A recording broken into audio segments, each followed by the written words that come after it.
आदरणीय गुरु प्रसाद संगत जी, जगत गुरु सतगुरु रविदास जी महाराज 10वीं तिथि के माध्यम से सब जीवों को हर के सिमरन करने का पावन उपदेश देते हैं। 10वीं दर्द निवारले सच्चे सतगुरु संग, समा व्यर्थ जाएगा हंकारी दुष्ट भुजंग। जगत गुरु रविदास जी महाराज 10वीं तिथि द्वारा उपदेश देते हैं कि जो जीव सच्चे सतगुरु की संगत में जाता है और उनसे नामदान प्राप्त कर उसकी कमाई करता है, उस जीव के सभी कष्टों की निवृत्ति हो जाती है, सभी दर्द समाप्त हो जाते हैं और हर के नाम के बिना हंकारी दुष्ट और जुल्म करने वाले जीवों की संगत में जाकर जीव के अनमोल जीवन का जो समा है वो व्यर्थ जा रहा है। इसलिए जीव को हंकारी दुष्ट और भुजंग जीवों की संगत को त्याग कर सच्चे सतगुरु की संगत में जाकर अपने कष्टों की निवृत्ति करनी चाहिए और हर का सिमरन करना चाहिए। मैं मेरी नू मार लै मन में शांत होवे, क्रोध बुरा है काल से इसको लेऊ समावे।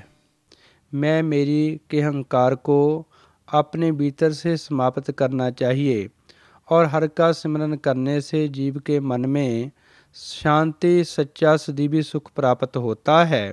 और क्रोध जो है वो काल का रूप है, जो जीव इसको समाप्त कर लेता है और हर का सिमरन करता है वो जीव हर में ही समा जाता है। श्रेष्ठ मुनि सब समझते कर दे नाम आधार, सर्व ठौर में बस रहा सच्चा सृजनहार। श्रेष्ठ मुनि सब ये समझाते हैं कि जो हर का नाम है वो सारे संसार का आधार है। जो जीव हर का सिमरन करता है वो जीव इस संसार के भवसागर से पार हो जाता है।